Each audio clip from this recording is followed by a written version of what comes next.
Вижте каква хубава гледка.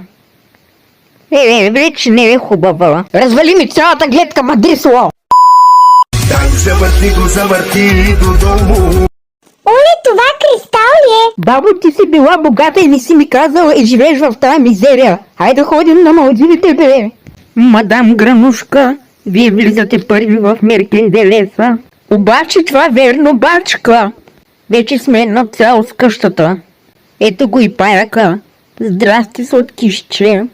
Айде, адиос, Гранушке, повече няма да се видим. Хе-хе. A few moments later. Кого лъже, никога няма да се тръгна от тук, иначе къде ще ида? И баба Гранушка ще ми долипсва. Не съвсем. Ей, Гранушке, мале само какъв си! Прилеп размазан на чистачка на голф тройка.